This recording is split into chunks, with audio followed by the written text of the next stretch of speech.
was once a dream that was Rome.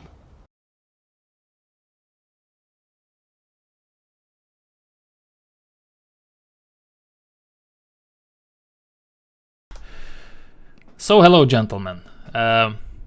Maybe a short introduction from all of you, one by one. We have Dimitar here, shieldbearer and suspicious. They are from the Tsardoms Total War mod for Medieval 2. So, who wants to start? I'd like to start. Go ahead. Alright. I'm suspicious. Why? And I started playing Med 2 back around 2009 or whatever. Okay. I played a lot of years offline. Like, I just enjoyed the battle experience mostly. Yeah. At some point, I thought, there's a multiplayer game here, right?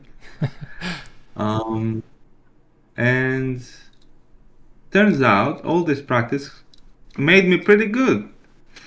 And at recognizing the unit's strengths and weaknesses and how units behave, how much they can stand, what they're good against.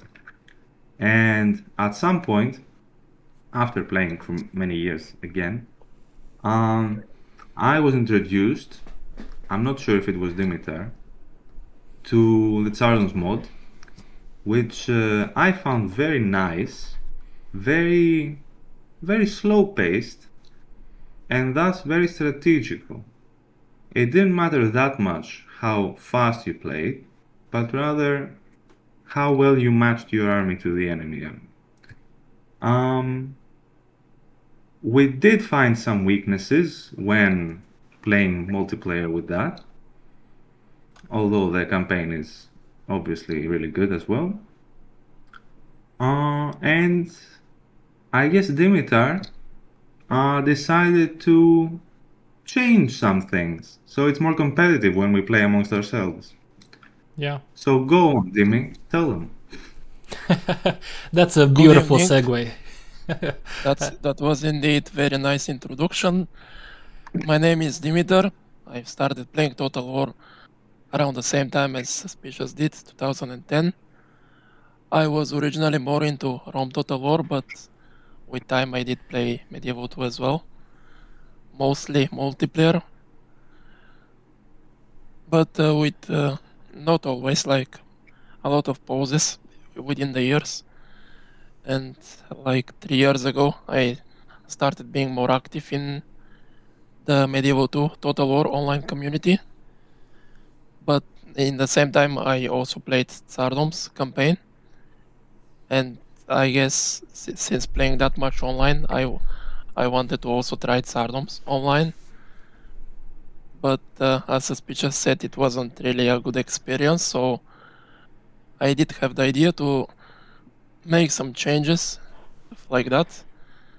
And with his help and our third guest, Shieldbearer's help, we decided to start working on the multiplayer submod, and that's why we're here, I guess.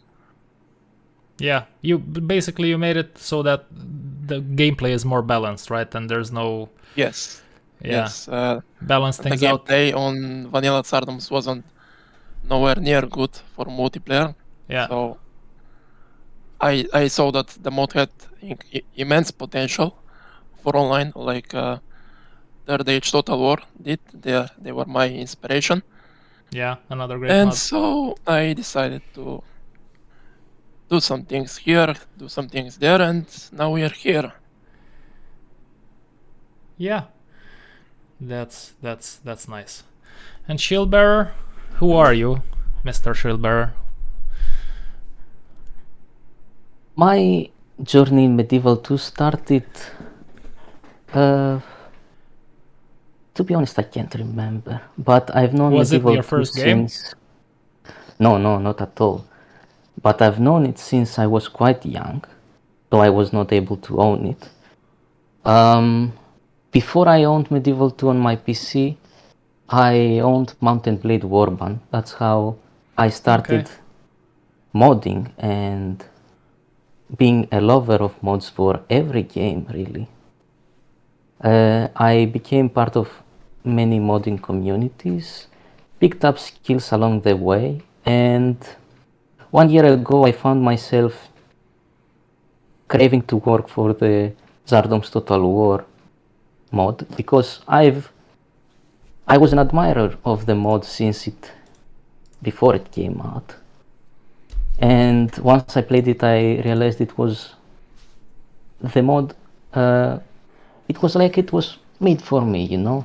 Yeah, yeah. And so I realized 1 year ago that through all my modding experiences from all those years back, I picked up the necessary skills to start making maps for Medieval 2.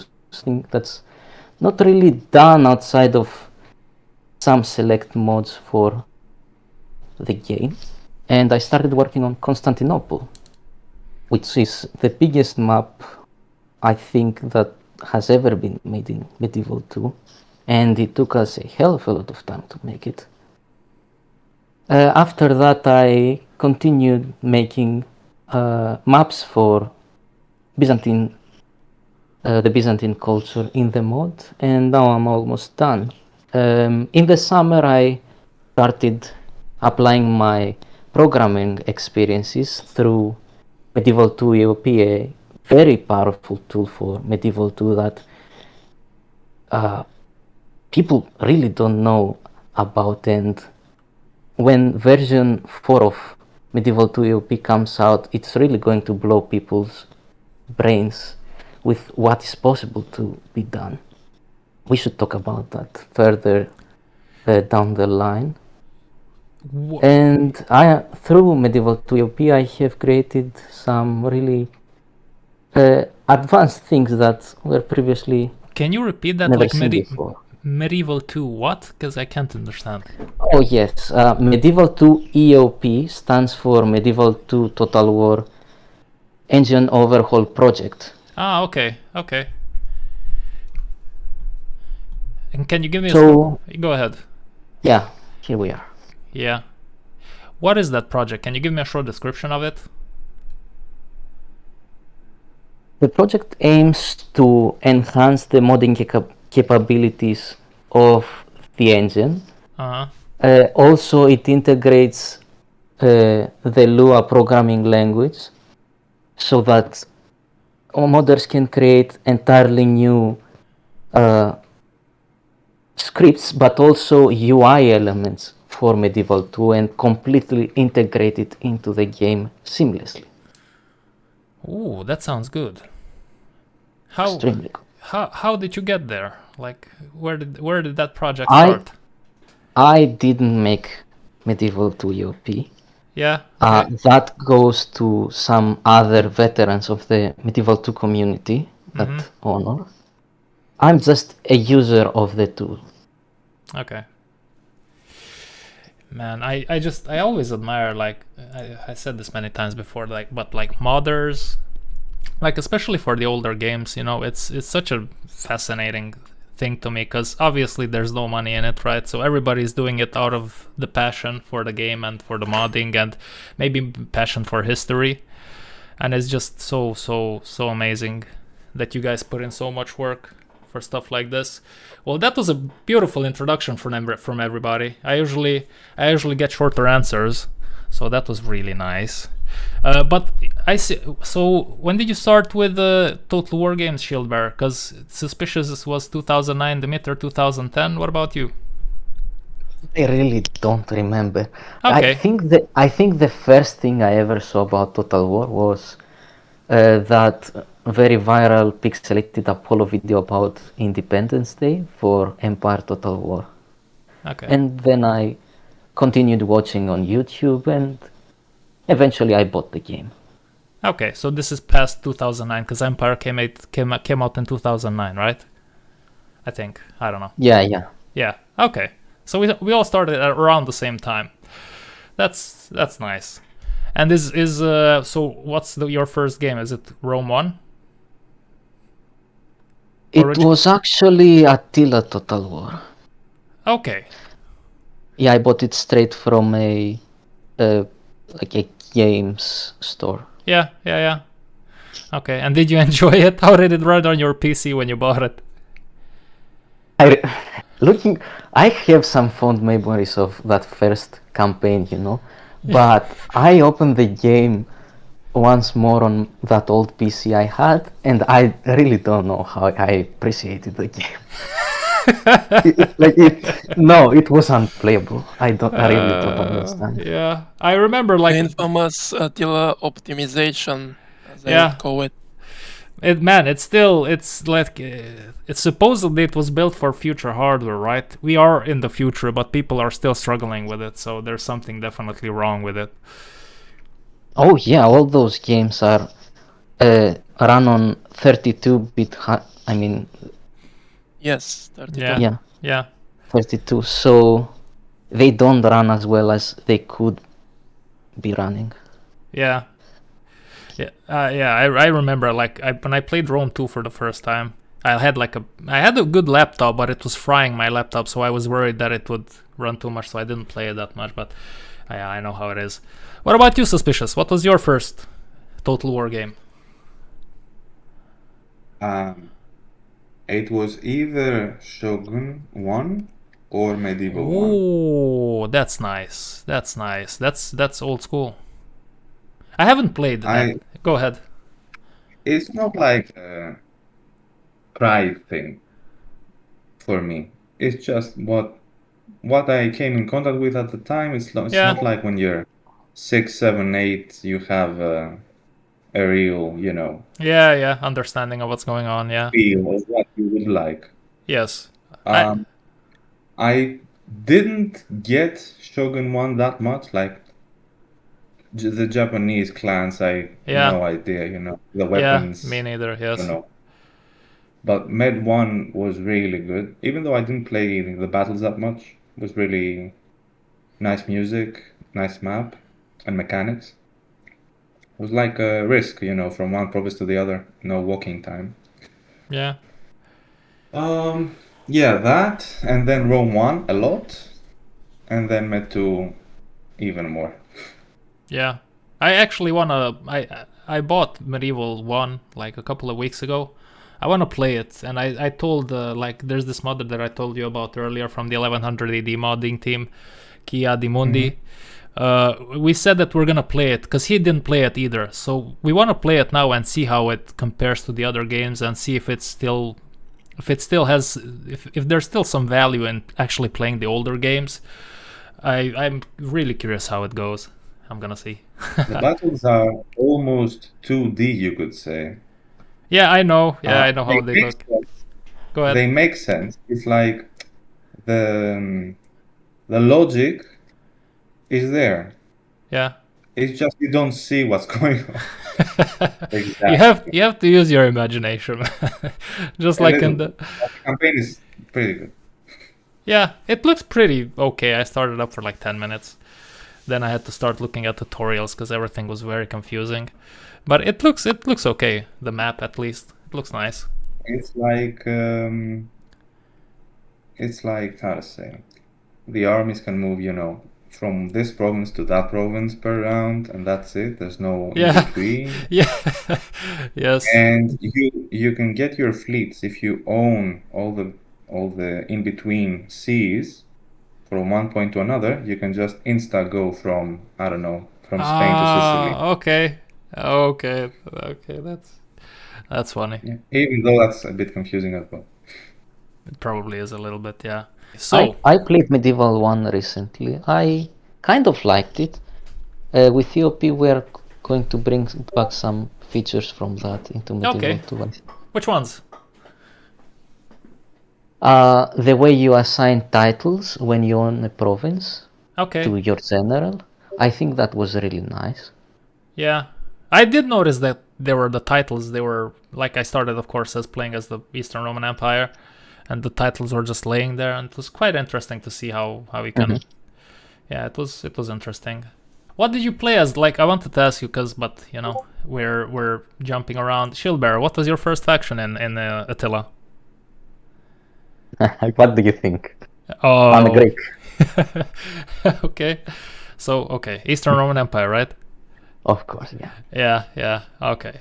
That's a nicer campaign. I haven't played. I played a little bit with the Western Norman Empire, but it's a handful. I think I originally, like I said, I first tried Medieval 2. Yes. Okay, But so that go ahead. I also found out that about Rome 1, and at that time period I was more into like antiquity, so Yes. I was more into Rome 1. At that point I played more online around some good players. I was a good player myself. Okay, so you But, actually did play, like, you. Is it fair to say that you played more multiplayer than single player? No, I played No? both, but I would give the edge to the multiplayer because around that time the Bulgarian Total War community was like at its peak. Yeah. Some of the best players were Bulgarian. Like in Medieval 2, the best player was Bulgarian. So Yeah. you can imagine the influence we all had, the new Total War players. Yeah, of course. And we had tournaments. Everyone was active. So Okay. But I'm curious, like, are you competitive? Are you competitive by nature, or was it something something about Medieval 2 that pulled you towards the multiplayer? Because I usually I barely touch multiplayer. I'll be honest with you guys. In Total War games, I mostly go for the thing campaigns. is, I never really planned to get that much into Medieval 2 online because at that point it was with you had to. I forgot what it was called, but I think it was GameSpy. Yeah. That you had to buy games, and at that point in life, Yeah, we of were all course. too young to Yes. buy games. But Not only young, we are from the Balkans, so that adds Yeah, another yeah. layer. of course. But there was one of our guys like who somehow managed to break a CDK that Yeah. usually only one player would be able to use, Yeah. and I don't know how, but we ended up every one of us got to use that CDK, so we made accounts and we all played for free Yeah. without an issue, and we had Oh some man. tournaments Yeah. there as well. Yeah. That's voodoo magic. Luckily for you. Yeah, and it was a good time because back then Medieval Online was a bit different. We had everyone played with guns. Well, a lot of players, Yeah. for example, played with guns and such. It was more active, even though now it's not that. No, I mean, yeah, it's been a while. So you are suspicious. Wait, Dimitar, Yeah. you are working more on the multiplayer side of the mod, right? Yes, but Yeah. I'm also a part of the main Tsardoms campaign team. I've been working on stuff there, like rebalancing units and such, Yes. based on the experience I got with Suspicious from the multiplayer work. Yes. That's nice because, like, usually, like with mods, like people usually, like modders usually focus on single player and then that's that. But because you guys also focus on the multiplayer, that gives you like a more in-depth knowledge of how the battle will go and how it should Right. go. And it adds a really nice dynamic to the battles in the single player as well. And it decreases. Exactly, because from online players you learn a lot more than you learn from the AI. Yeah, of course. So it's Yes. And what about easy you? to know. Go ahead. Easy to know what you are doing. Yeah, you find out faster on multiplayer battles than on single players, of course. Suspicious. Yes. What about you? On which branch are you in the Tsardoms team? I mainly balance the units. Okay.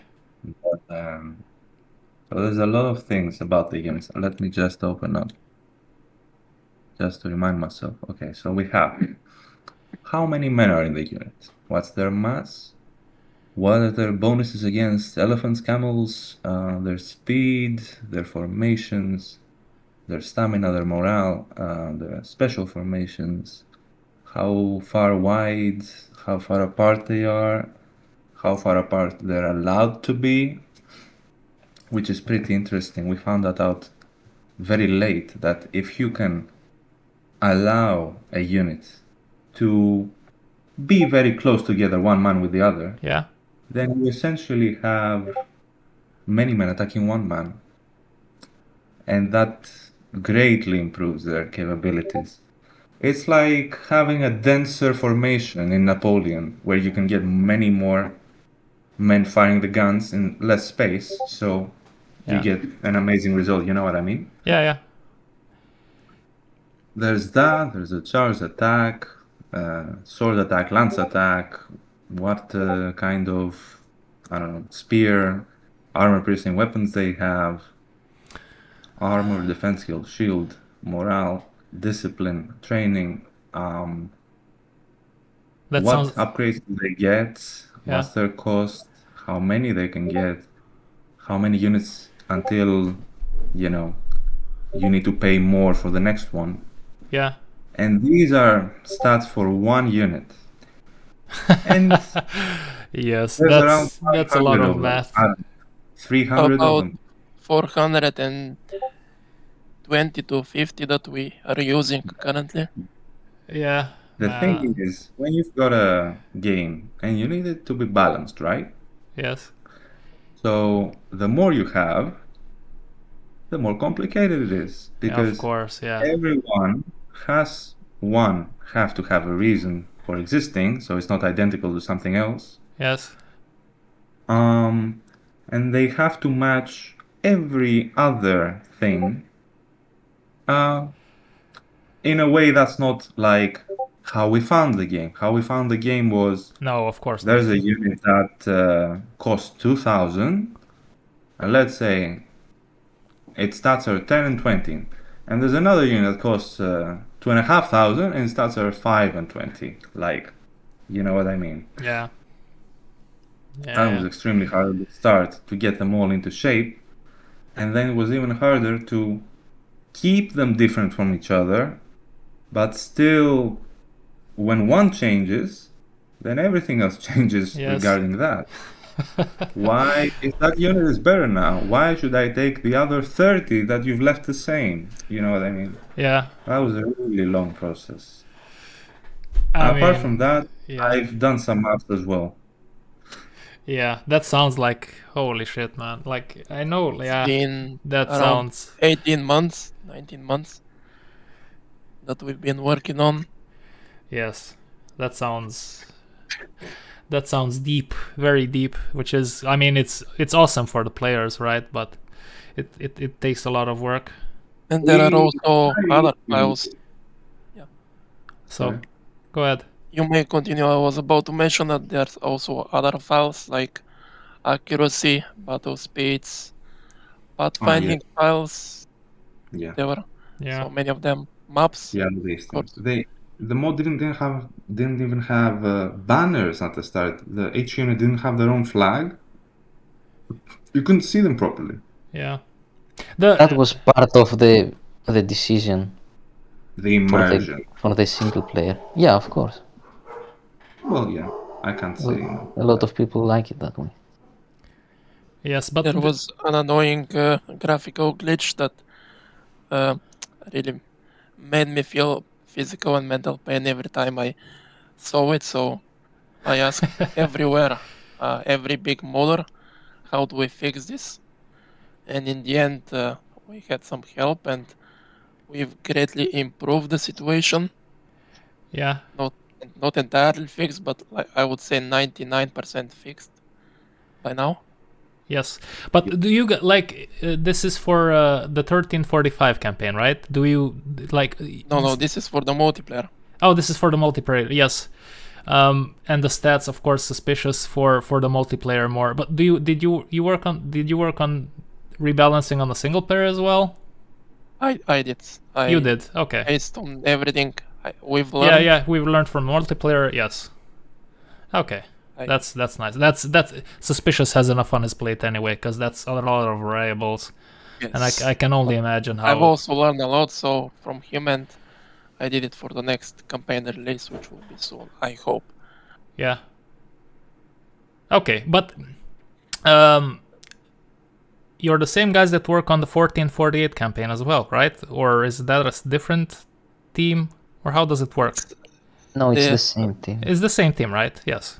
Yep. Yes. Because I gotta say, like, I played, I didn't play, I'll be honest, like you probably know, in the 1345, I haven't started the campaign yet. I wanted to start one, like, at the beginning of this year, but Vok told me that there's an update coming where he worked on Constantinople as well and such. So I was like, okay, I'm gonna play that after the update, because I always play as the Romans, or the Eastern Romans anyway. So I kept waiting, but I did play it 1448, and I was just so fucking blown away about how great the units look. Also, like Constantine 11th, the way his shield, his clothes, it looked fantastic, man. It looks so good. Main reasons, if not the main reason, that we decided this one we need to improve so we can enjoy it amongst ourselves. Yeah. Automatically. Yeah, there was another option, but which was Broken Crescent, but that was really minor, and we did play some battles with some Bulgarian guys, but Tsardoms is much advanced, so... Yeah. But how did... Yeah, Obviously. Go ahead. the mod has been worked on for, well, since 2009, I believe. Yeah. Okay. So a lot of people have come and go, and Yes, of course. none of us three have ever created a unit model. So we can speak for those people, but they must be commended for the excellent work they did. Yeah. Shout out to Jurček, Valachian, Michel, Vinci, I don't know what his name is, but they are the original Tsardoms modders. Yes. Were working on it from the start, most of them at least. Yeah. Now we are just there to help them, even though we are also a part of it right now. Yeah. But they are the OGs. Yeah, man. You guys are like a dynasty. There's a beginning, and now there's the heirs of the mod. It's pretty impressive, and it's very nice. It's yeah. I always said it, like, modders should be appreciated more. And also, I always say that, like, obviously CA doesn't give a shit, but they should find ways to support modders, because that's what's keeping their games alive. Because like this past weekend as well, like Attila reached like 10,000 players Right. because of the mod, because of Dauntless Days, and it's CA doesn't care much about it. But yeah, that's very nice. So why? Okay, maybe if you can answer this, because you just told me that you're not the original modders. I was wondering, do you know why the original modders chose this timeline with 1345 first, for example? Oh, you can find the original forum post for why they did that, but it was around the time that Kingdoms, the expansions came out for Medieval 2. Okay. And they had like the Teutonic campaign. Yeah. And they wanted something comparable with the Balkans. Okay. Because many factions like the Serbians, the Bulgarians, they never made it into Medieval 2. No, of course, yeah. Which are very important nations for late war, the late Middle Ages. Yes. It's so crazy, because the Balkans is usually always overlooked, and I would argue, at least especially in this time period with the Ottoman Empire and how much fighting was going on, I would argue that it was probably more interesting than whatever the fuck the Teutonic Order was doing. Absolutely. But for some reason, of course, they don't really push about it, and this is actually a really nice complete package, if you want to say, next to the DLCs. And also, like, what is cool about this timeline, and this goes for 1448 as well, I think, is just the mix of units from mid-medieval to high medieval. Because there's, like, for example, because if you want to play, like, if you want to have gunners, or whatever you call them, and pike and shot stuff in medieval 2, like, you have to wait until you're late in the campaign, and maybe by then you get bored. But if you don't want that, you can just play this mod, and you can have more advanced units from the get-go, and you can just enjoy the campaign. That's for Well, you sure. still have to wait a bit for the Yeah. guns because Yes, but yeah, you get there faster. yeah, Yeah. When I was playing, like when I was playing over and over and over, I just got good at it, and I never reached the guns. Yeah. Like properly reached them. Like maybe I had the early stuff, but you don't get to No, get yeah, to that's post. true. Yeah, yeah. And that's a shame because I never understand, like, for example, with Medieval 2, like, why didn't they just give us an option to, like, start later a little bit? Because the units are already there, so just give me the option to start a little bit later so I can play with a different set of units. It's basically... originally Go ahead. I was gonna say originally Medieval 2 was supposed to get AORUS campaigns like Medieval 1 Yeah, got, yeah. but I guess they scrapped those plans. I don't know why. I don't know, man. It's such a missed opportunity because everything was there. Like you had the units already. Like everything is there. You just basically change the map a little bit, and then you just go ahead and push it out. But it's The vanilla map is quite barren, I would say, especially for a period like the original Stardate 1080. You had stuff going everywhere. In Asia, you had the Seljuk invasion on the Balkans. yeah, You had Alexios. In the West, you had the Crusades that were about to start. yeah. And you open the game and you see that all of the Balkans are barren, like empty. Yeah. And It's doesn't hit right. No, it's undercooked. It's very undercooked. And also, like, I don't know who was of the idea to just to start the game or the campaign with 5. I don't know how many how many factions can you play as? Because you have to beat other five exactly. Yeah, 5. So you Like have in Rome 1 with Romans. yeah. Oh, in Rome was even 3, only the 3 Roman factions. Yep. Yeah. But like it's so crazy that they pushed you to defeat a faction in order to be able to play with them. That's like, my man, if I want to play with the Eastern Roman Empire, then you're gonna push. It's just stupid. I just don't understand it. Anyway, there's a fix for that. And Yeah, I know, but it's still, why are we trashing a 20-year-old game? Come on. Oh, I'm just angry at CA. So every opportunity I get, I get a jab in there. It's still a class game. It's my favorite game. It is. I think I played so much Medieval 2, but the thing is, like, I played a lot of Medieval 2, but most of it was Third Age Total War. So when I talk about Medieval 2 vanilla, I'm like careful a little bit because the chances of me saying something stupid is pretty high. But yeah, Medieval 2 is, for me as well, it's my favorite. I'm sure my fellow modders would agree that at least Medieval 2 was easy to mod. They made it like super easy to mod. So appreciation to CA for that. Yes. That's true, yes. The new Total War games are nowhere as easy. Yes, and there's so many mods for Medieval 2. Took them like 10 years to find a way how to change the map, the location of cities, and etc. Yeah. Yeah, so is Medieval 2 everybody's favorite game here, or? Yeah. Okay. Yeah. Close. Close? What's the first one then? Maybe Baldur's Gate 3? Yeah, but I was meaning between the Total War games.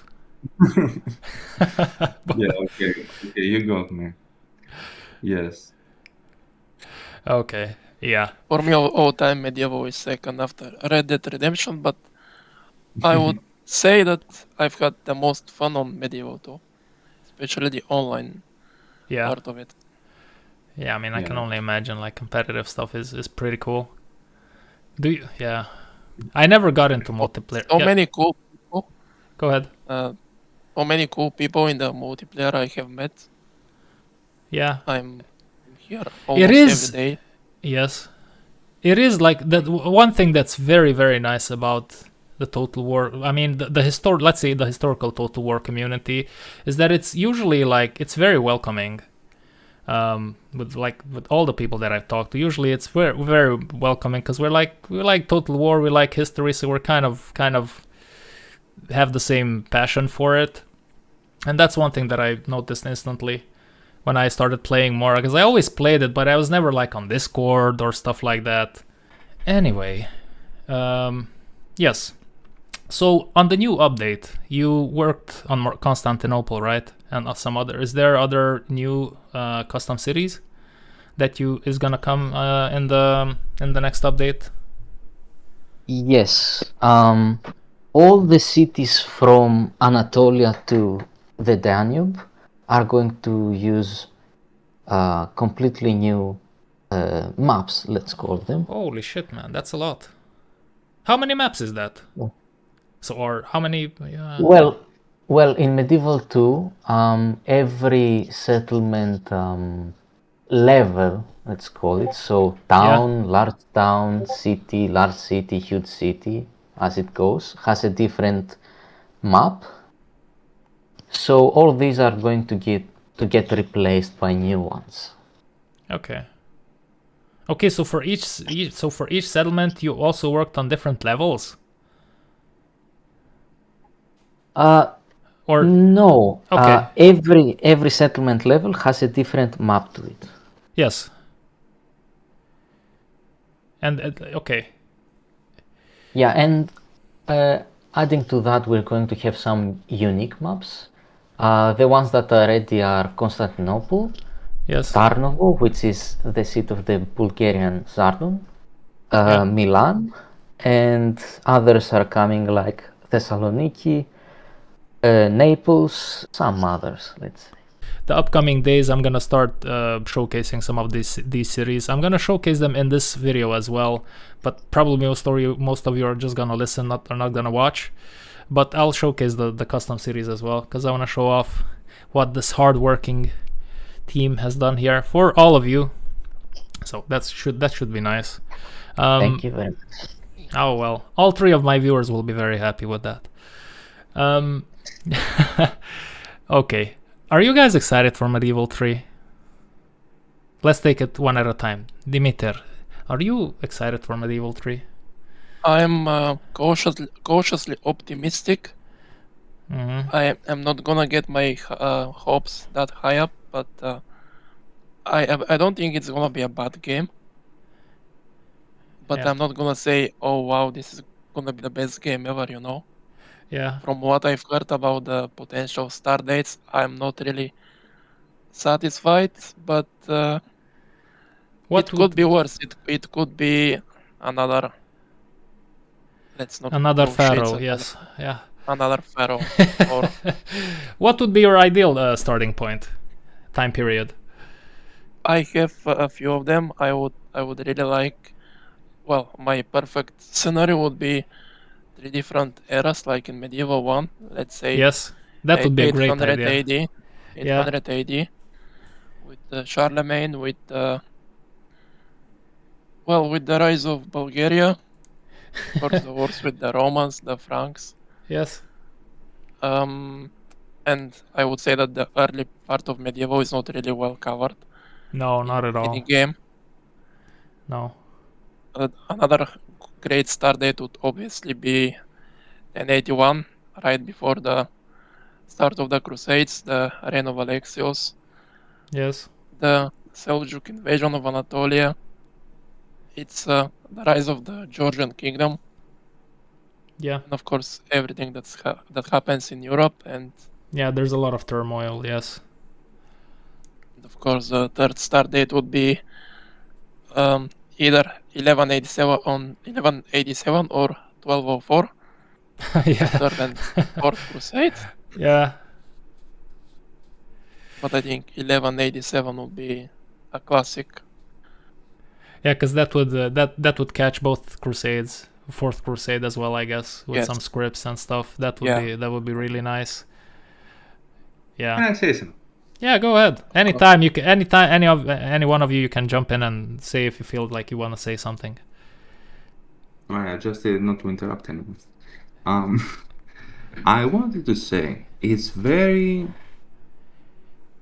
dull and unrealistic that every time, no matter what's the start date, what game it is really, that okay, you start a campaign and you realize, oh look, this province doesn't have roads.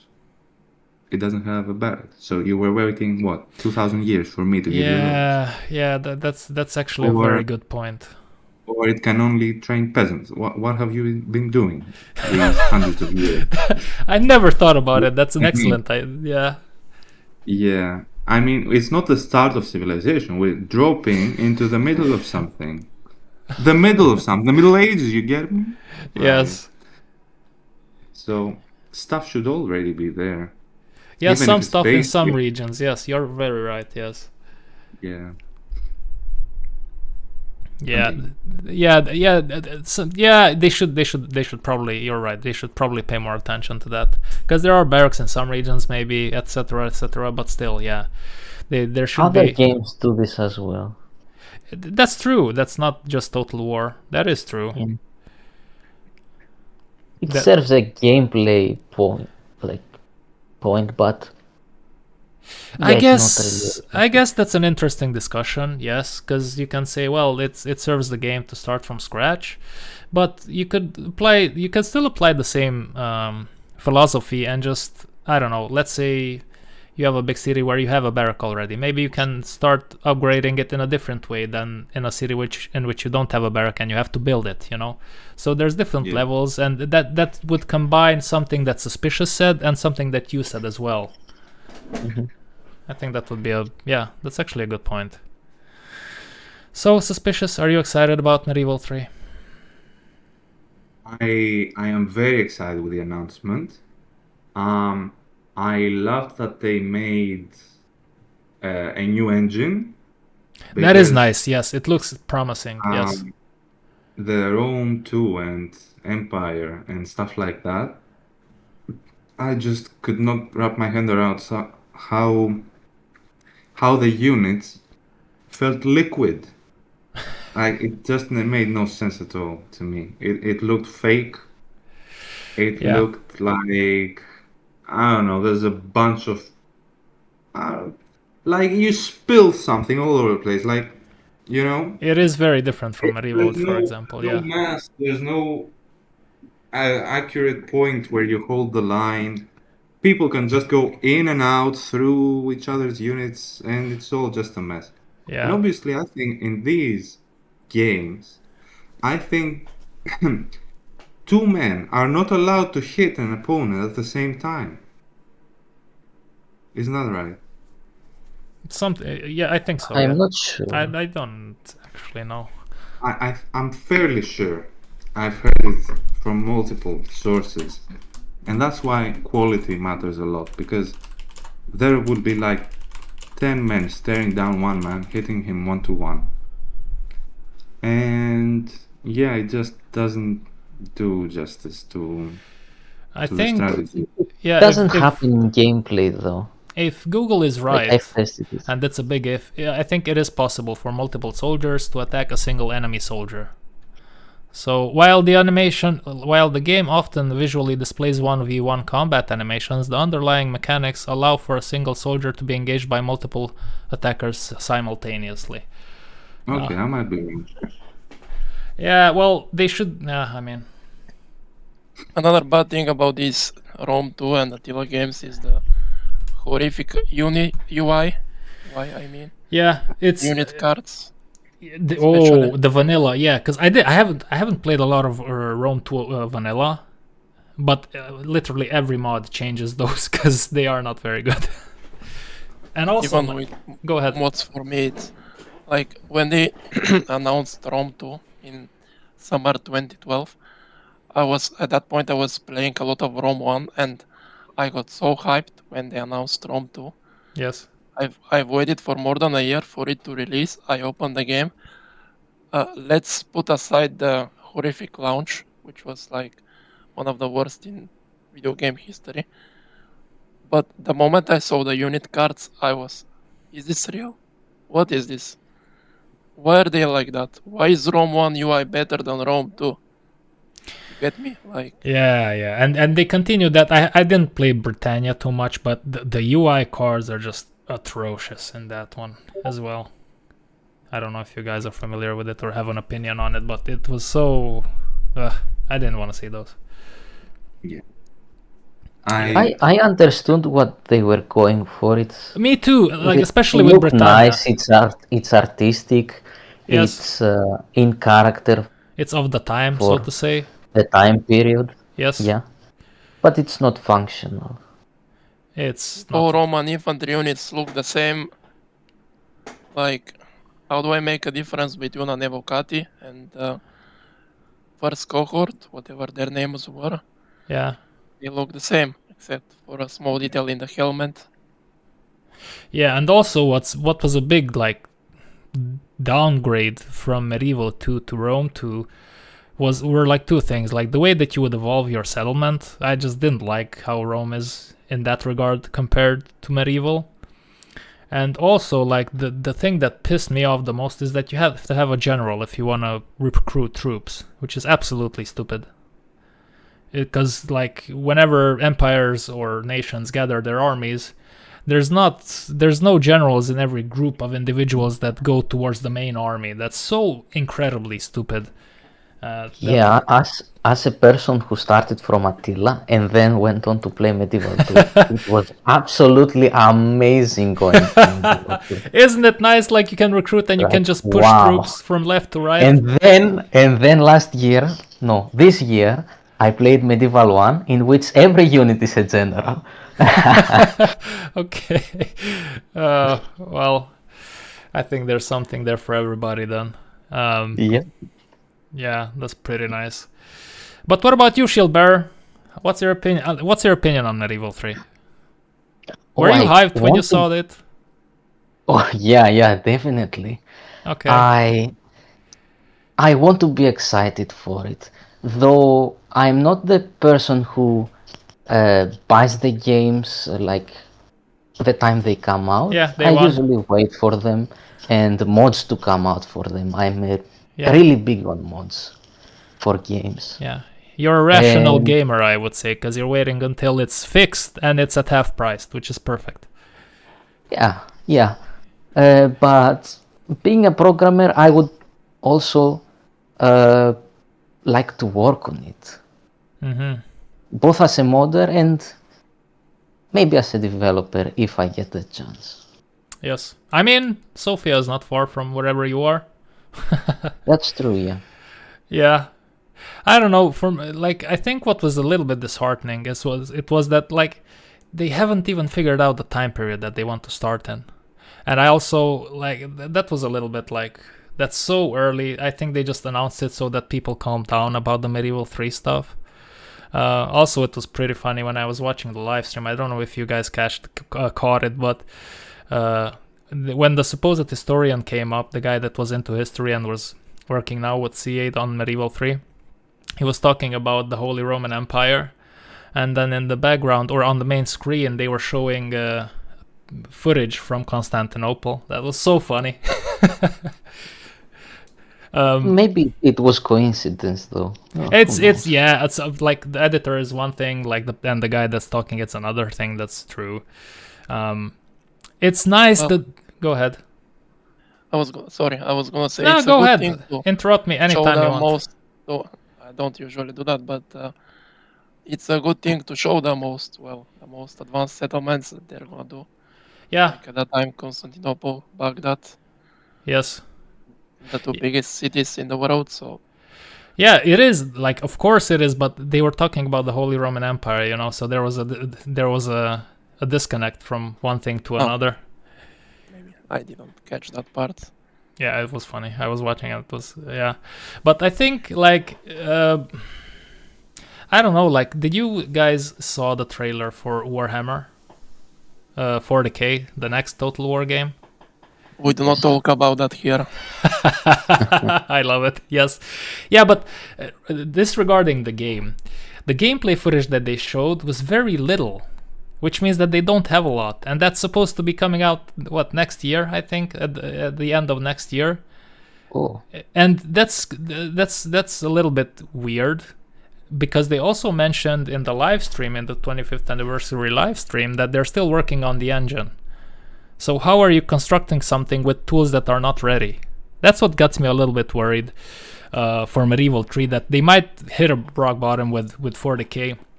And one other thing is that next year, you guys are probably familiar with the Dawn of War franchise, strategy games set in Warhammer 40k. They also come out with Dawn of War 4. So it's going to be the same time, like the same franchise, 2 different games, both strategy games. That's going to divide some people in which one they're going to get. And that's not going to be good for CA. They'll have to compete for that. Exactly. Yes. And if you like... Go ahead. From the gameplay they showed, it didn't seem a lot like Total War, you know? That's correct, yes. It seemed more like Dawn of War than Total War. Exactly. So like if we're gonna see which Warhammer 40k is better.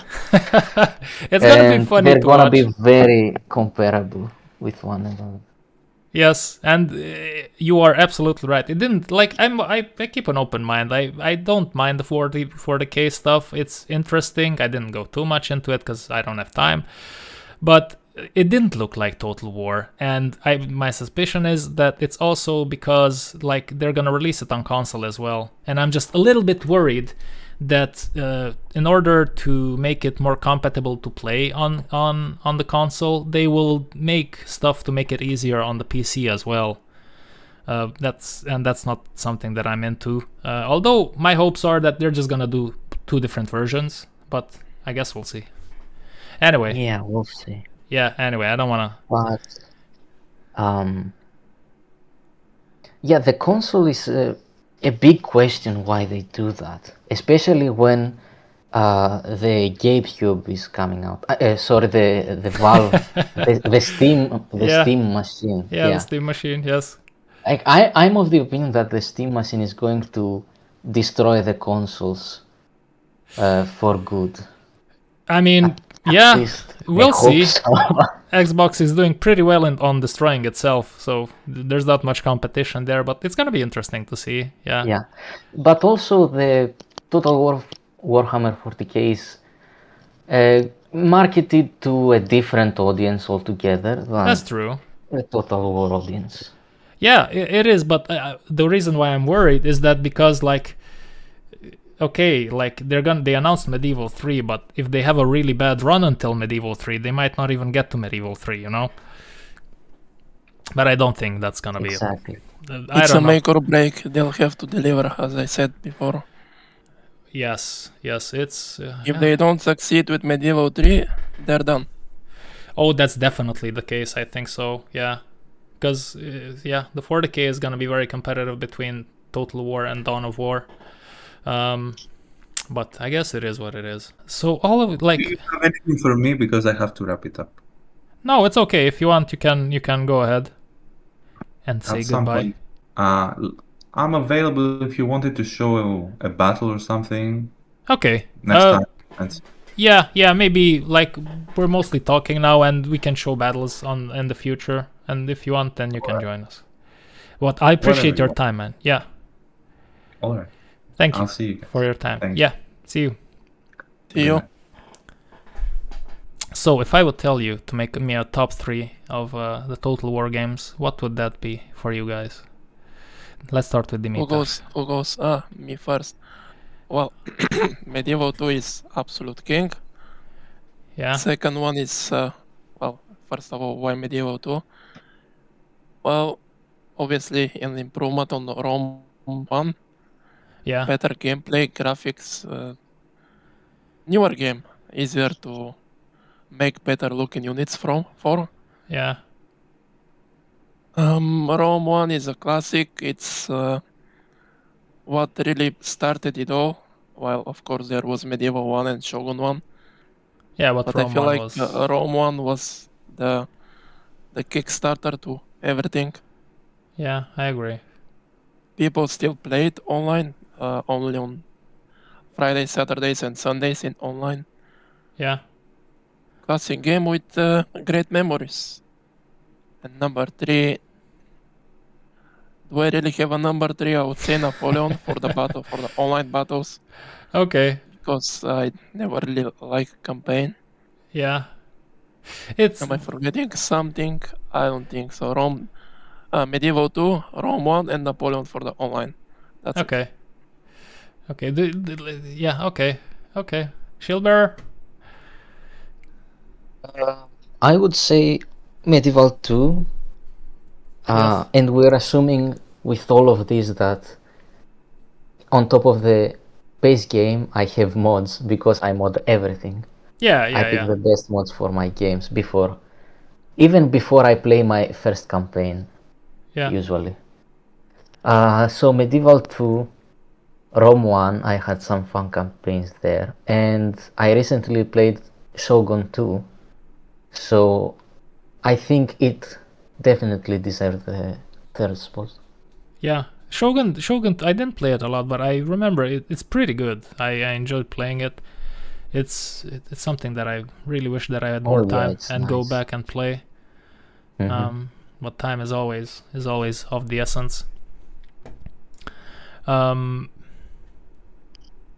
Yes. Okay. So we talked about Medieval 3. Are you? What is next on the agenda? No, I want to ask you something still about Medieval 3. Do you think like looking at the recent like history, so to say, of the Total War games and how they launched and such, about how confident are you that Medieval 3 is gonna be a good game when it eventually comes out? Shoot first. It depends on how many people and how much money they are willing to put on it. Yeah, I mean from the interviews and stuff, they seem really committed and they really want to make that their magnum opus, and I quote here from one of the developers. So give me a percentage here. I really don't want to say. I do hope the best for them. Yeah. Honestly. Yeah. Yeah. I mean, we all do, because Medieval 3, if they do it right, would be really, really nice. And I would argue, because already Rome 2 and Attila looks pretty modern-ish. Like if they nail Medieval 3, like you don't need any more medieval Total War games afterwards, because the modders will take care of the rest. They better make it moddable. Yes. Oh, trust me, even if Medieval 3 is great, most of us will still play Medieval 2 quite often. That's true. Yeah. Like Medieval 2 will always have a room in That's also true. in the queue, so to say. What about you, Dimitar? What do you think? What are the odds here about getting a good Medieval 3 game that we like? Well, as I said, I share shieldbearer's opinion. I don't really wanna say much, Okay, but fair I enough. would say like I think it's gonna be a good game, a pretty good game.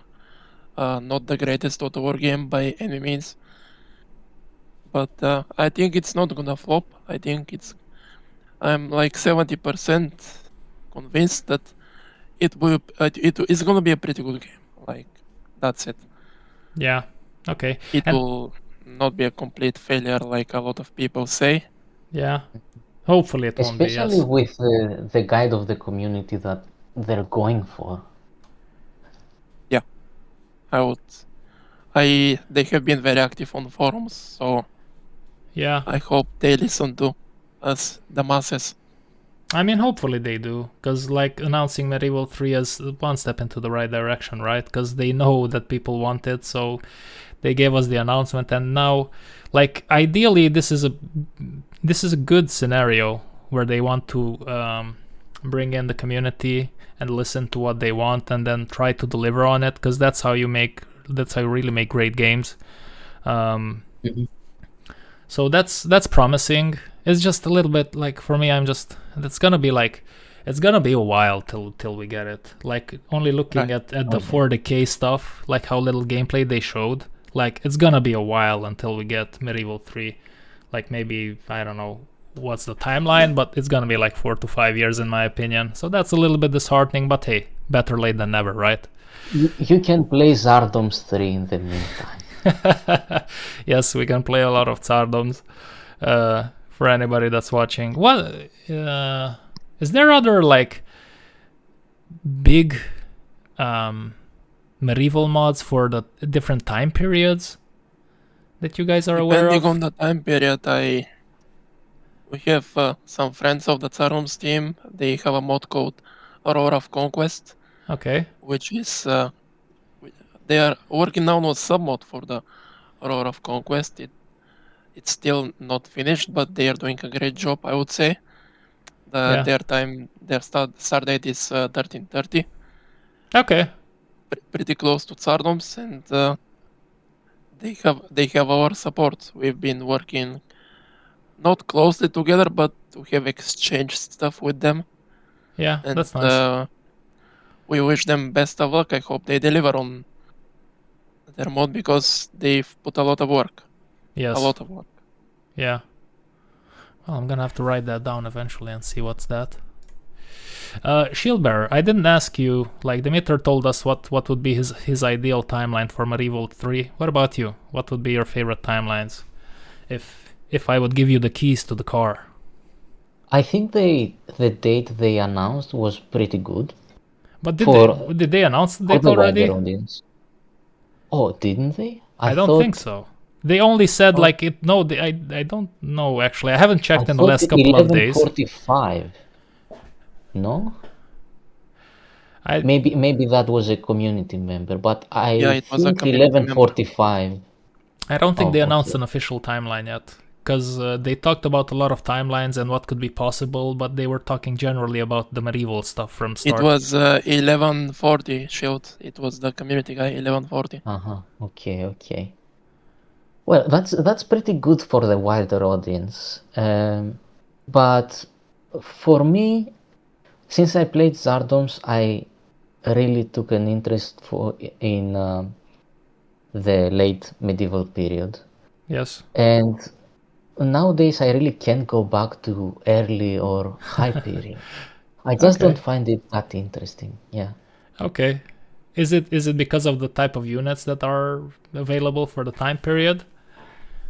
Oh yeah. The innovations of the later medieval period are they offer such a wider variety of units, technology, armor, weapons, everything. Yes, that's true. It's just a much more interesting period altogether. It is. There's more variables on the table, so to say. Suspicious would have a lot of fun in that time period if he would be modding it, because it's.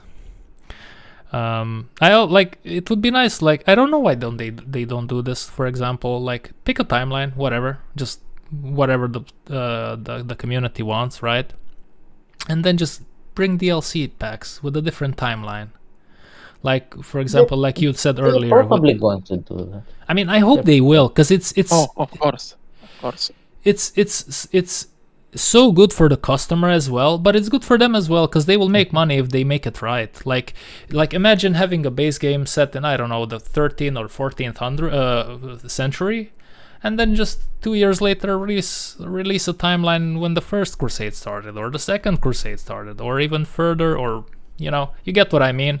And if because this is all they usually, like, as we know, with the more modern games, they care about selling DLCs a lot. So, okay, that's like, if you deliver a good DLC, that's not a problem. I will buy your DLC, and this is a great way to sell DLCs. Just sell different timelines on the grand map. I think it would make everybody happy. Definitely. The best instance of this was with Rome 2, with Empire Divided. It used the same map, but with a different period. Yes. That was a good idea, I think. Yes, Rome 1 had like 4 or 5 different start dates in terms of DLCs. They had Charlemagne. No, Charlemagne was. I don't think there Attila. was. Yeah. There was Rise of Sparta. Was it called? Yeah, Rise of Sparta was in Rome too. Yes, but my problem with those is that they just isolate the map to a smaller region. Yeah, exactly.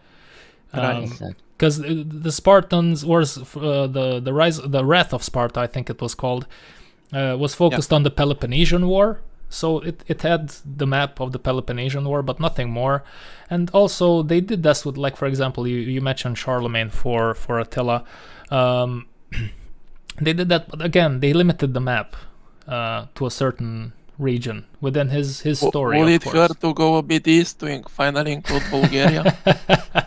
Exactly. When we were at the start of our prime, I don't know. Yeah, especially because I'm guessing a lot of the developers, the team, are from that region as well. So the idea would be like, yeah, they did DLCs, but I always get, like, I'll be honest with you. For example, when I first heard of Tsardoms, right? I was like, oh, this is a nice timeline. And then I looked at the map and I'm like, well, this is not the whole map. But then I kept thinking about it. Well, yeah, but this is a great mod because due to the fact that it focuses on a region, it has a lot of depth. And like, only with what Suspicious and you guys told me about the stats, now it's obviously a very deep mod and a good mod. But from the developers of the game, it would be nice to get the full map for different time periods. Anyway, I talked too much about that. No. The choice to limit the map was because of the Medieval 2 engine. It limits the available regions of the map. Yes, to, I did read that, yeah. How many, Dimitar? Settlements 300, I think. Yeah. So if you want to portray factions like the Republic of Ragusa, the Principality of Albania, Kingdom of Bohemia, and other such small states, but impactful states, for Medieval 2, you have to limit the map size. Yes, I understand that. And I would say that the Tsardoms map is not really that limited. I mean, it's obviously smaller than No. but, It's cool because it contains Italy as well. Italy, which is quite. It's influential in that time period. What I mean, it's not like small. It's not zoomed out. No. Zoomed in, but it's quite detailed. You also have Anatolia, quite detailed. Yes. The Balkans, of course, like. When have you seen Balkans with so much detail? Yes. Never. Yes, that's true. You have countries with history like Moldova, Wallachia, with unique units that you have never seen in other Total War games. You have them here. They're quite fun to play with. Yes. That's true. Okay, I'm gonna ask you something not necessarily from Total War. What's your favorite time period in general when it comes to history, when you look into it, and or what got you started? So go ahead, Dimitar. You can start. My favorite time period is probably around 11 from 1081 till 1241. Okay. It's the height of medieval Europe and Balkans. Of course, you had everything happening from crusades, from some of the best Roman emperors. You had Barbarossa. Yes. Why does it stop in 1241? Well, the Mongols came and ruined everything. Yes. Okay. Bulgaria's greatest ruler died. So it's a bit of a pain for me as well. Yeah. Okay, yeah, that's... but like, you had the Nicaean Empire, you had the Kingdom of Georgia at its absolute peak, which is quite overlooked state. It is underrated, yes. Rich history, richer than most European states, I would say. Yeah. And a lot more. Like, what can you want more? Yeah, it's like... I've seen people call it the Game of Thrones of the real world. I mean, it kind of was a battle royale, especially in the Balkans / Anatolia. Like, it was like everybody was killing everybody. I mean, the Greeks eventually got somewhat on top, I guess, when they retook Constantinople, but it was such a bloody affair and it's super interesting. I would compare it that period, I would compare it to somewhat like, okay, on a smaller scale, but to similar to what happened after Alexander the Great died, right? Because all of his generals were like, okay, this is my region, and they started fighting each other. Yeah. It's pretty interesting. It's a little bit bittersweet, man. I think there's no, like, maybe a day goes by, but no couple of days that I don't think about the Fourth Crusade. It just bugs me. But that's a really nice time period. What about you, Shield Bearer? What's your favorite time period? A bit of the same, though extending to the whole Paleologian period for Byzantium. Though it was a sad period for Greek history, with the slow decline of the empire, it was definitely an interesting period all around. Yeah, if you remove your feelings, then yeah, it was very interesting. If you just look into the details of what happened, how it happened, Exactly.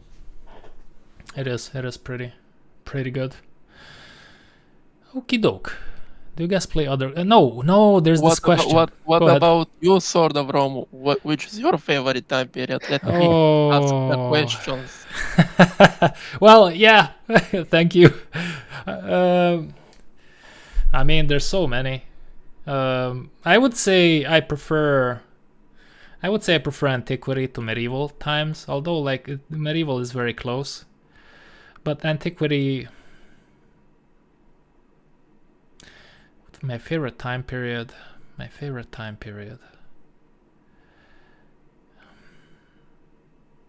know. The Macedonian dynasty for the Eastern Roman Empire, which was like what 850 until like 10 something. That was that 56, I think, from 867. Yeah, something like that. That was a really nice last boom of the Eastern Roman Empire. That was a bit late after that. Yeah. You know what's funny? To this day, we still don't know if the Macedonian dynasty didn't end in 867, because you've probably heard that the son of Basil I might not be actually from him, or something like that. It's been a while since I've saw That's there's a true. very cool video on YouTube of 2 hours or something about the Macedonian dynasty. I can't remember the details, but I do remember something like about what you're saying. You want People to being fooled? I don't know. you wanted to say something, Shieldbearer? No, he's right, but it doesn't really matter who Leo the First father was. Right. Yes, That's actually, the fun fact go that ahead. I wanted to mention. Yeah, actually, I just got a book. I sent you the picture, Dimitar, like a couple of weeks ago. I got the book with like the history of all the Eastern Roman emperors.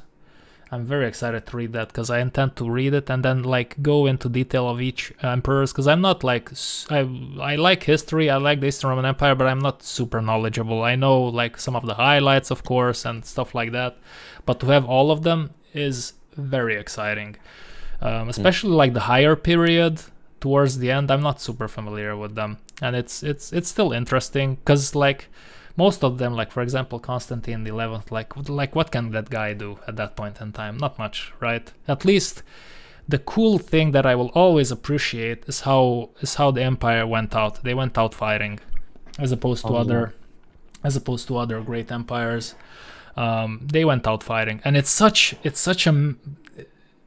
like so crazy if you think about it. Like Constantine the Great built or made Constantinople what it was, right?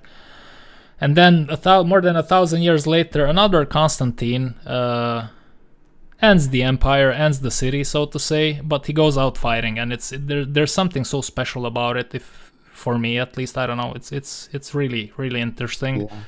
Yeah, very poetic. It is very poetic. Okay, I got another question here. Like, if I would give you a time machine, what time period would you choose? What character would you be, and what would you change? That is, if you want to like go into details, whatever you want, whatever comes to your mind. Let's go ahead, like start. You can start this time, Shieldbearer. Oh, that's I'll tell you. You know what? I'll tell you first because I already said this, but I'll tell you first so that you have a little bit of time to think. I think my the first thing that comes to my mind, because I'm a little bit brain fucked by the Fourth Crusade. I think I go and I replace Alexios. I think it was Alexios III. That was the Emperor of Rome. When the Crusaders were on their way and he just took everything and ran away. I think I would have stayed in the city and fought till the death. And I'm pretty fucking sure that he would have defended the city successfully, because no matter how weak they were at the time, they weren't weaker than Constantine XI was when the Ottomans came, and the Romans still put up a good fight to the Ottomans.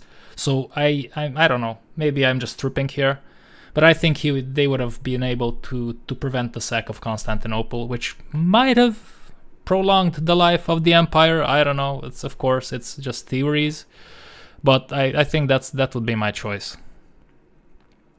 So Dimitar, you shouldn't have blinded his brother, because despite what most people say, I don't think Isaac II was that bad.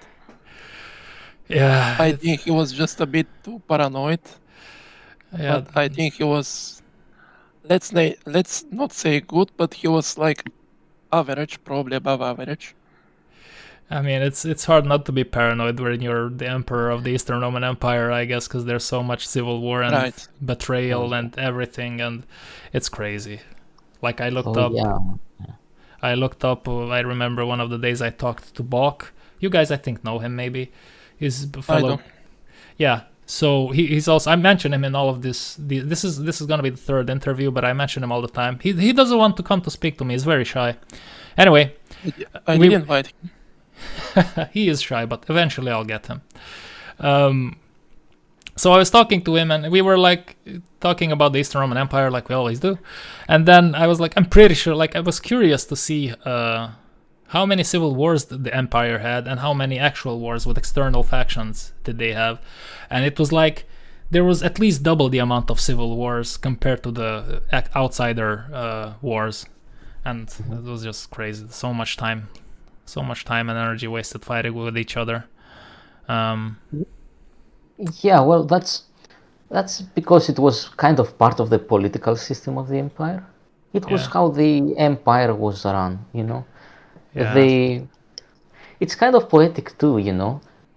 Do you remember what Alexander said on his deathbed? Yes, like may the strongest general rule or something like that. You're referring to that one? To where does the empire go to? To the strongest. Yes, that is true. And so this phrase kind of it embodies is running after the Greek Empire for that's ever true. Since. That's that's actually I haven't thought about it that way, but that's an excellent point, because like you fight and if you're the strongest, you're probably gonna beat the outside enemies as well, or at least there is a philosophy to that, but that's interesting. I never thought about it that way. A lot of time this system saved the empire from incompetent rulers. That's true. At the times that there were no competent rulers, actually, that the empire managed to collapse further, let's say, and dissolve further. At the times where no great man was at the seat or willing to take the seat. Yes, even like Alexios I, he was like he was one of these rebels that eventually got there where he wanted to, and he had like I can't remember again the details, but I love Alexios's war with the Normans. I love it because he was, in some ways, I think he was fighting the old Roman ways, where he would lose battles, but he would always come back and press, and eventually he got what he wanted. He beat them. That was very, like, old school, so to say, for that time period. Actually, right now, I'm reading just about that in the Lexiat. Like, I just finished the chapter of Robert Guiscard landing in Dyrrhachium. Yeah? I'm right there, but I haven't progressed further. Yeah, But, okay. So it's funny how he kept losing for 2 or 3 years, and in the end, he's still somehow won Yeah, like without being overthrown by. yeah, that's another completely different point that is absolutely true. Without being overthrown. During his whole rule, he had like, I think he holds the record for the most rebellions against him in like 20 or 30, I forgot. Oh, really? That much? Which I'm pretty sure. Let me check. I've read it somewhere, but he ruled for 37 years, and Yeah, he Yeah, had a I- long reign. He had a long reign. I think Shieldbearer knows that he faced a lot of rebellions. Yes, and Really, not really. I mean, I don't really know. I'm not really familiar with the Comnenian dynasty to a large extent. Mhm. I'll take over that one. Well, go ahead then. Maybe you can give me an answer. Would you be and what would you change? Man, there are so many options that I could imagine getting back You in don't have to history. choose one. You can just pick a couple or whatever gives you Like- pleasure. I've been fascinated with the Chinese dynasty of Okay. Western Liao, Okay. which was expelled in the 1120s from northeastern China all the way into Central Asia, like near the Caspian Sea. And it was them who ended the hegemony over the Seljuk Empire Okay. in 1141. And I find that quite fascinating how you go from Korea to like modern day Turkmenistan and just crush the Seljuks. Yeah. That's interesting. Is there like where did you get your information on that one? Is there like something on YouTube about it? Or what's it called? yeah. Maybe you can write to me in the chat afterwards because that sounds very interesting. His name is Yeludashi, and he created the Karakitai state in Central Asia, Mm-hmm. also known as the Western Liao. They were of Proto-Mongolic descent, like Mongol tribes, Yeah. with Chinese culture, and they basically invaded Central Asia 80 years before Genghis Khan. Mm-hmm. So they're the OGs. They So are if present you- in a. So what would you in a change in that medieval time? 2 mod. Sorry? Yes, they are present in Broken Crescent. So I wouldn't change anything. I would just You would just like to be there. I would like to be a part of that migration. Okay, And yeah. if you guys have heard about the legend of Prester John that first appeared in 1145, he is one of the guys who is most likely the legend to be based on. Even though he wasn't Christian, he was a Buddhist. Mm. So I would advise you to read about Prester John. Mm-hmm. Okay. Wait, That's one of the Preston choices. John, wasn't that the myth, the Christian myth about About the Christ- famed Christian king from yeah. Asia that ended the Seljuks, first mentioned in Oh, exactly the that's where time it's period of based. Okay. Yeludashi. Yeah, Okay, interesting. Okay. Well, I have an answer to your question now that I think. Ah. First off, I- let me just congratulate Dimitar. That was an answer that I was not expecting. That sounds interesting as well. So that was a thank nice you. one. You should read about him. I think I'll look up because that sounds interesting. A clash between the cultures, between the Seljuks and what you mentioned. Sounds interesting. Yes, go ahead, Shieldbearer. Okay, now that I think about it, the most cursed event in history I think I maybe could prevent is the killing of Emperor Maurice and the events that followed that. I think if Maurice hadn't died, a lot of bad things could have been prevented. Not only for the Empire, but for humanity in general. Okay. Maurice, this is 582 from 602. Yes. Okay. Yes. Can you because I'll be honest, not familiar, but I know that this is the emperor that wrote the book about is this the emperor that wrote a book about the planning of the army, organization, strategy, I think and it was stuff? called Strategicon Shield. Yeah, I think this is. Yeah, I'm pretty sure that's him. Okay. Yeah, it's him. Okay. So for But people, he go ahead. He was followed by an idiot of a general who got the empire into a ferocious state, and then Heraclius came and somewhat saved the situation. To give more context. Yes, perfect. Because that's what I would have liked to ask you. Yeah, to explain it a little bit for us not knowing, for my 3 viewers and for me. But that's interesting. If you know the death war that Heraclius was involved in with the Sassanid Empire, basically, get rid of that. Yeah. Yeah, it's man, that whole situation is also super. Also, the death of John II was pretty cursed. John II was wait. The Byzantine emperor who died from a wound after hunting. And who's his father? Is it Manuel Komnenos or what's his name? His father was Alexios. Alexios, and Manuel was Alexios' father, right? Manuel was the grandfather of Alexios and the son of John II. There you go. Because I know, like, there's John II. There's a book about him, right? Because I remember I was looking for this book that I was talking to you about, and it's about John II. And Manuel, I think. The reign of both of them you sent me. Yeah, I think so. I gotta get a lot of books, man. But I always I never find proper time to read them. Anyway, yeah, those are nice time periods. So is it okay, so I'm guessing Shieldbearer, what's your favorite faction, so to say, historically speaking, if you have one? Let's say top 3, because there's multiple timelines and multiple factions, right? Alright. Well, the Byzantines would have to be on top. I just have to, I know you said it a lot, but I don't really use the B word around here. Let's call them Eastern Roman Empire. I'm just joking. Well, look, yeah, I know most people don't like it nowadays. A lot of people who enjoy the history of the empire, let's say.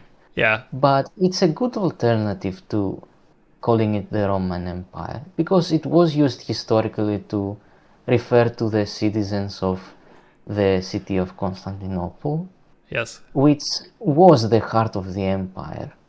Yes. And it's a good way to differentiate between the old pagan Roman Empire. That's true, yeah. It gives you a timeline, so to say. Exactly, yeah. Yeah, so that's number 1. Number 2 and 3? Okay, for number 2 I would say probably the Principality of Wallachia. Really? Okay, that's interesting. Yeah, and Moldova, Why let's so? put it in there. Okay, so I guess I know why, but go ahead, tell me why. They have a nice history, capable rulers. They managed to survive the Ottomans for forever, I guess. Yeah, you could say that, because it's so funny. I'm sorry to interrupt, but it's so funny. Like, whenever sometimes you see pictures of the Ottoman Empire and it includes those regions, but they never really owned those regions. Those regions were vassals at times. They were fighting them at times, but they were never really part of the Ottoman Empire, so to say. They put up a good fight.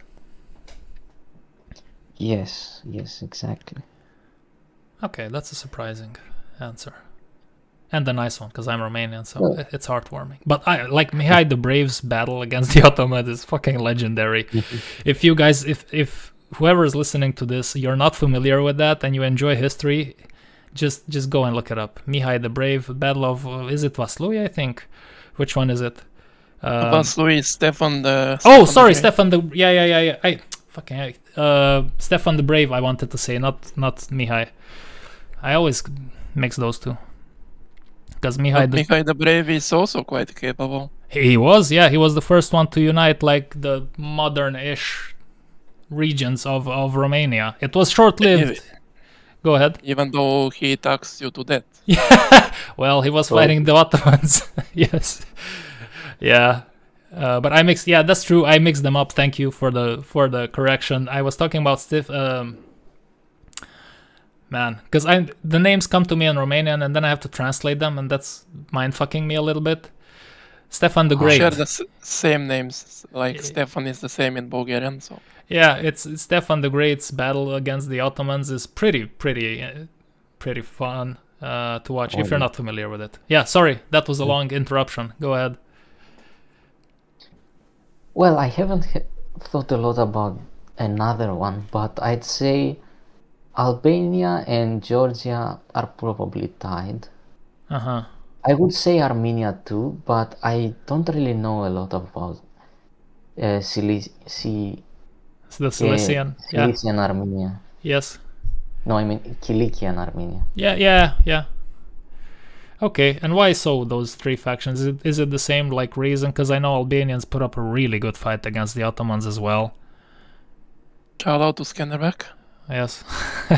Yeah, they made really capable warriors for the entire duration of the Ottoman Empire. Yeah. They were used as mercenaries until the very end. The Georgians also put up a great fight against many a foe.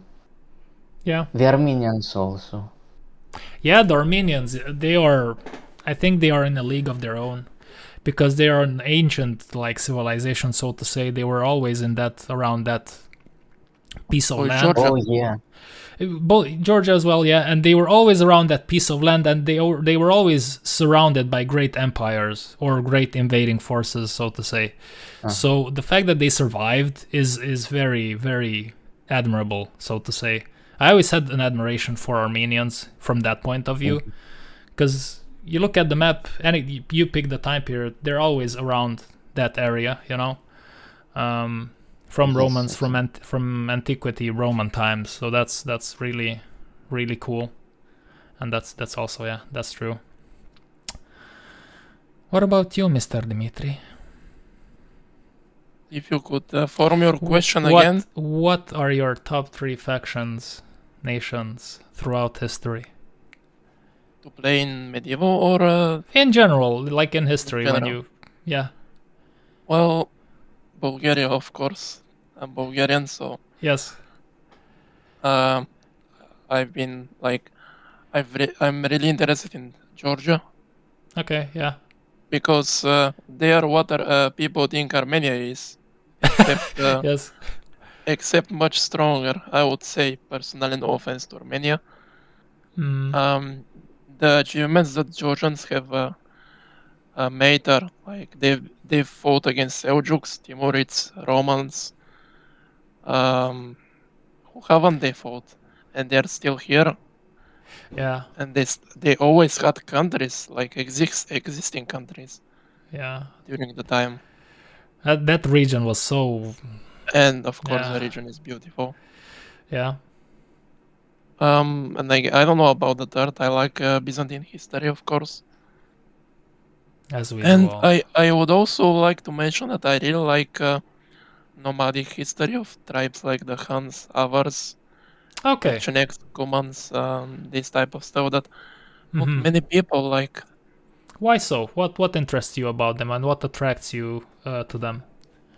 Like ever since I've been like young, I've been interested in where these people come from.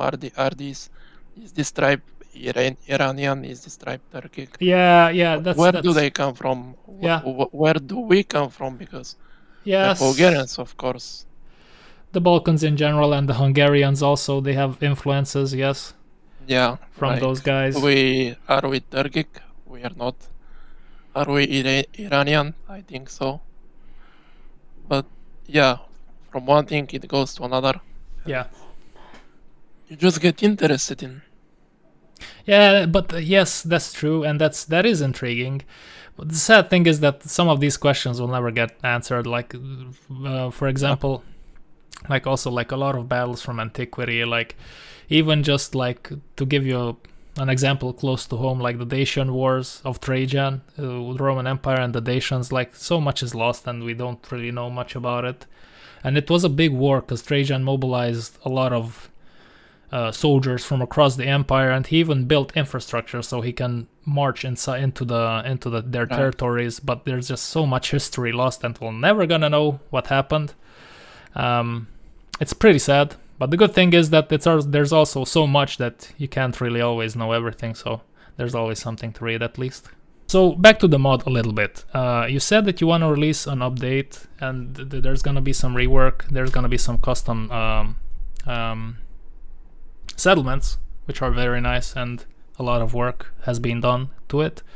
What other updates do you want to bring to the already existing 1345 campaign, and why not 1448 in the future? Because you are working on an update for the single player. Let's start with the single player, because there's two branches. I would say that the upcoming release of 1448 will most probably be the last 1448 release. Yeah. After that, we'll go back to 1345. Mm-hmm. Shield is already doing work. When we finish with 1448, Yurchek will start doing work back to 1345, and we'll go back to that version. It's also a dream of mine to make a Tsardoms set in 1204, maybe 1187. That would be nice. I don't have a word on this. Yeah, that's very ambitious. I've pitched the idea to Valachian, but he said that there's no such plans. Yeah. But one can always hope. Yeah, that would be very ambitious. Very I much. doubt we can do that. Yeah, we'll probably not do it, but it's a dream of mine, so. Yeah. But again, what's coming to 1448? For both, yeah, 1448, 1345. What's the next big update that you're working on, and what changes will you bring? We're now working to fix a crash to desktop that happens at turn 157 that we have tried to fix for the last 10 months now. Okay. I mean, yeah, you opened up with the interesting stuff. Yeah, people want to know. What can I say? People want to know why we have been so delayed. But we're gonna release it when we fix it. We'll add the new settlements that you have made. And in the end, I think the masses will be happy. Yeah, I mean, they already should be happy if you ask me, because the mod is really good. Do you play any other medieval mods in Rome 2 or in Attila? Because there's like two. In me or shieldbearer? Both of you. Like shieldbearer, do you play any other, like 1100 AD for example in Rome 2, or 1212 AD for Attila? Did you ever try it? I don't own Rome 2, and I don't plan to buy it, to be honest. Okay. I played 1212 a while ago. I liked I really liked the mod. I think it's super well done. The units are amazing. The units are fantastic, man. Exactly. They're a little bit too clean, because they look like they came out of a museum, but they look just so good. Yeah, they do look too clean. That's true. They should look into that. They should scratch it up a little bit. Yeah, I think that's something. In 1100 AD, they do it. The armies look a little bit scrappier. It's a little bit more realistic. They look good as well, but it's different for those mod. Two different stuff. Yeah, 1212 is definitely too shiny. It looks very pretty. Yeah. The unit cards are pretty good for a change. Oh yeah. That also, yes. Respect to the team. Yes. Even though I don't like the shape of the unit cards, they're too tall and too narrow. Okay. That makes sense. Yeah. Yeah, but I played the mod, but with Attila as a framework, I find a lot of things lacking. Okay. So what turned you off? Go ahead. What turn was I on? What turned you off a little bit? Because it's Attila, and yeah. What would be the main reason? Of course, for- the thing that you can't split armies. Yeah, It's a that big one just turn-off kills for me, me. man. That one fucking kills me. Yeah, exactly. It is what it is. Yeah. And I really can't understand why they made it so, because in Shogun 2 you can do it and the AI can do it and it works just fine. Yeah. And I really- it's the same engine, right? I think so. Shogun 2 It and Rogue. is, yeah. It Okay, is. yeah. So it is doable. It is definitely doable. Okay. That's weird. Other than that, I used to play Rome 1, the original version. Yes. I really liked Rome Total Realism 7. Mm-hmm. I heard about it. I haven't played it. Yes. It was a really nice mod. Kind of focused like Tsardoms on the Mediterranean rather than the whole of Europe. Uh-huh. Okay. Did you guys... I forgot to... Go ahead. I played the remaster as well. I played that really huge mod, RTR Imperium Sanctum. Yeah. That's massive, man. They're gonna That release... was way too massive. Yeah, it is. I think they're gonna release now. They have to release like around these few months. They're gonna work on the Roman roster. And then I said I'm gonna start the Roman campaign, but yeah, maybe I'll finish it in like 10 years because there's so many settlements. They've overdone it with the settlements. Like, it's not good to have too few, but on the opposite sides, it's not good to have. That's like, crazy. Yeah. They have Yeah. 2,000 settlements, I think. I don't know. Last time it was 1,700 something, but I think it increased since then. It is a lot. But the interesting thing about that is that like you can play a faction and you can have like small objectives. Like if you play like a Greek faction, okay, the objective for this campaign is to just take Greece and that's it. You can move on. But Yeah, because Greece has like 300 settlements. it's insane. I don't know how many it has, but there's a lot. There's a lot to chew on. And there's also like, I forgot to mention because we were like, I asked you about the medieval mods. Did any of you guys try Chivalry for Total War Rome Remastered? I know I it. did. Yeah, go. Go ahead, Shieldbearer, Yeah, I because then I'll go to Dimitar as well. I did, and well, I can't say I'm really impressed. It's a really old mod, you know. Yeah, it it's is. a dinosaur of a mod. It's yes, and it's ported to the new remastered. I mean, relatively new remastered Rome 1. Yes. Yeah, well, the port is relatively the same. It has more factions, which is commendable, and they have put a lot of work into it, but it is quite aged. Yeah, it's a product of its time. It's still a good experience. Like, if you want to try it, if you're listening to this, you can go ahead and try it. I think they've done like really well considering the graphics. The units, I like how they look, considering what they're working with. You know. Yeah, I guess. Yeah, and like, or throughout time, did you enjoy other mods that are not like medieval focused, maybe? Shieldbearer. No, I don't play fantasy mods. No, okay.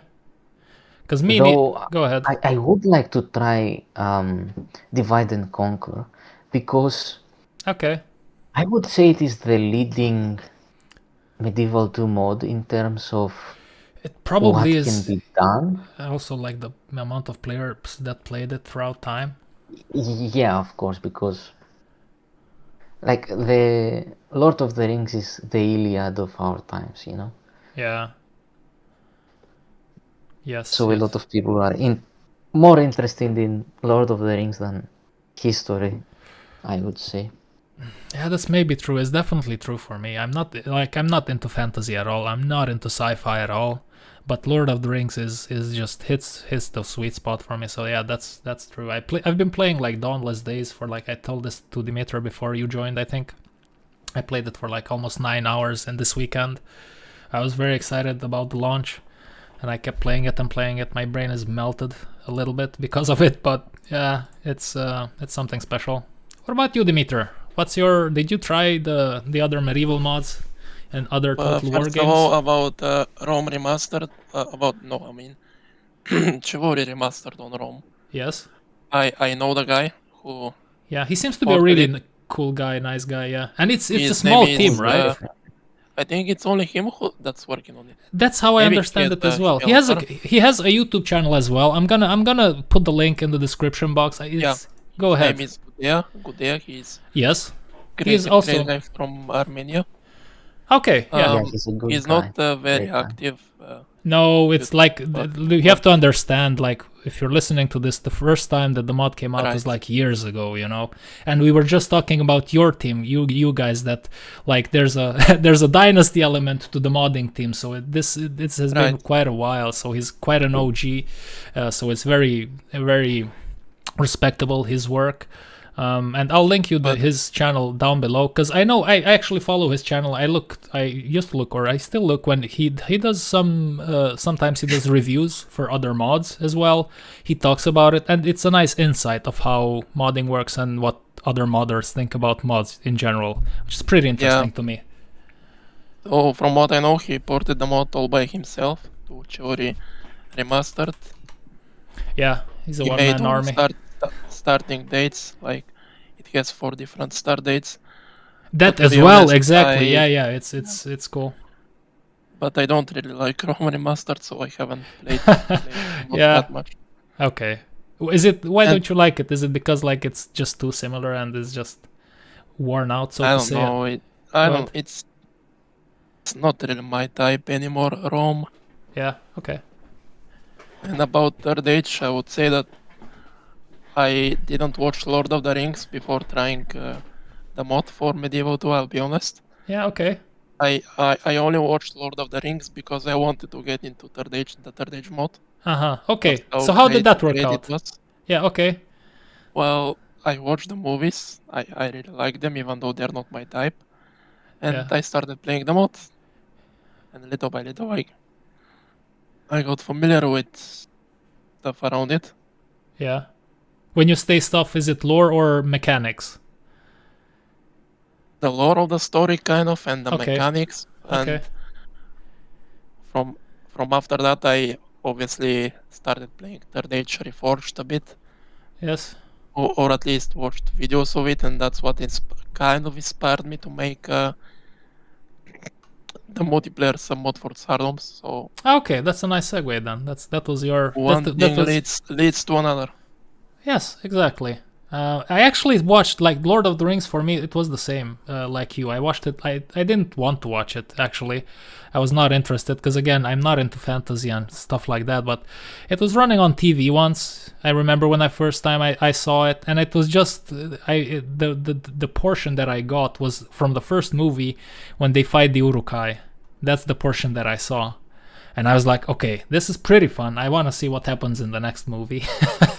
So that's how I got into it. But yeah, Third Age is pretty awesome. But what would be, did you try other medieval mods like 1100 AD, yes, and 1212 AD? I've played some 1212. I didn't really like Attila. Yeah, okay. The battles are kind of confusing. The campaign map is annoying, with all of its shiny details. Not really my type. Yeah, okay. We're from the Balkans, we like it a little bit, a little bit Yeah, rugged. Put some mud into it. Go ahead. Put some mud into it. Yeah. Yes, and also, okay, I'm interested about this. You said you don't. There's something weird about the battles. What do you find weird about the battles? the whole not only the UI, but I don't know, something about it is different from Medieval 2, and I'm really used to Medieval 2. Very different. Yeah. What shocked me first when I first started playing Attila, it was how fast it is. How fast the battles are, the cavalry. It's everything goes much faster, even than Rome 2, because Rome 2 is relatively slower paced, not like medieval, but it's relatively slower paced. And then when I started playing Attila, I was like a little bit overwhelmed because everything was happening way too fast. It's a little bit arcadey.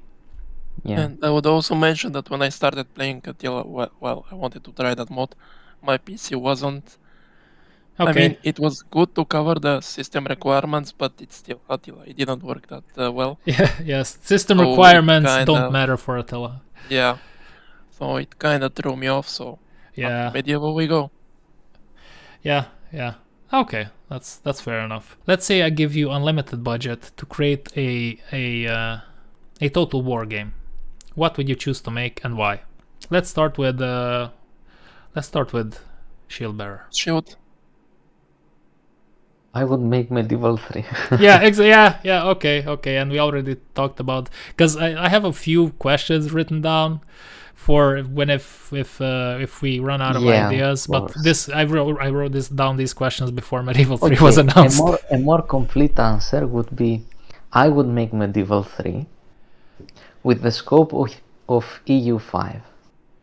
Okay, and when you Now scope that's when a you better question. okay Better and answer. yes, it is. And when you say the scope, you mean the detail of the gameplay and micromanagement. That's what you mean.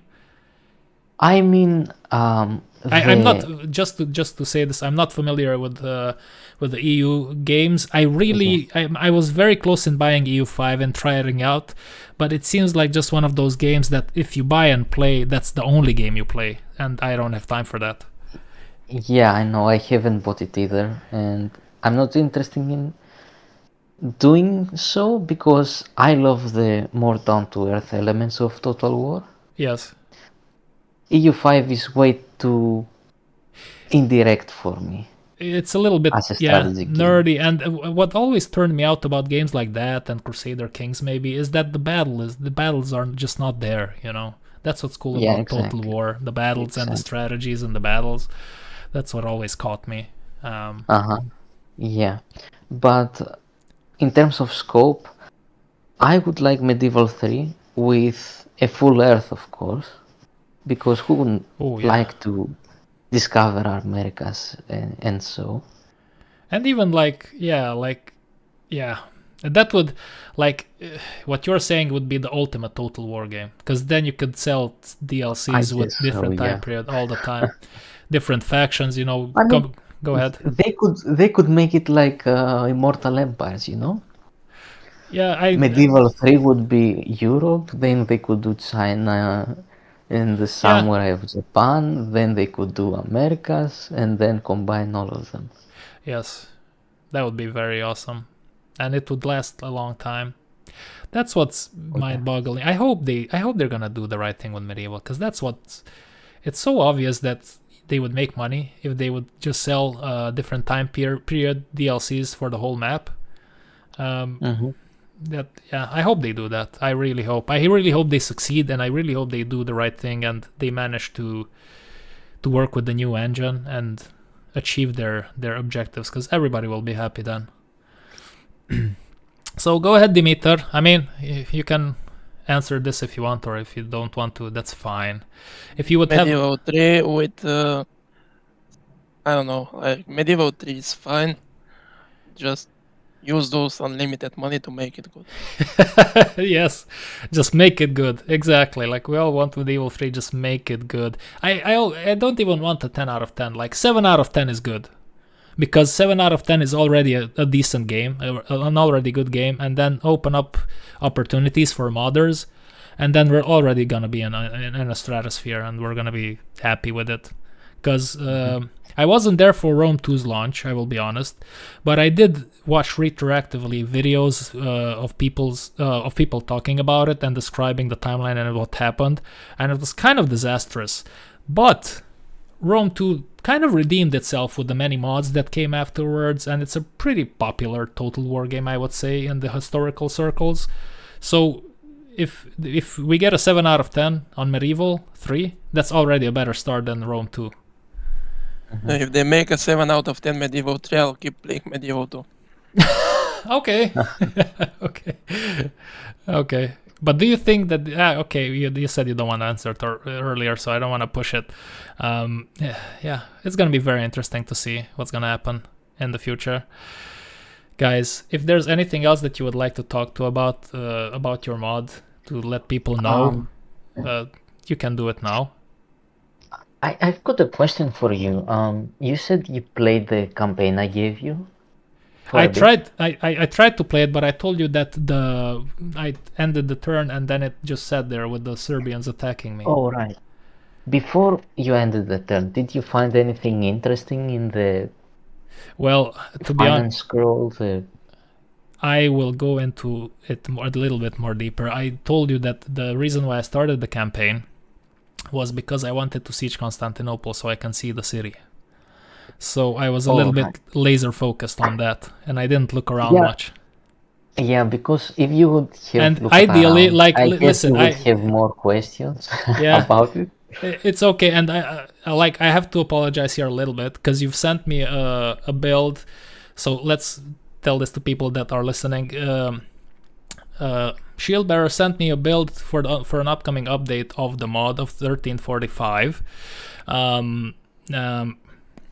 And it's not available to the public yet, but it is playable, and you can play as three factions.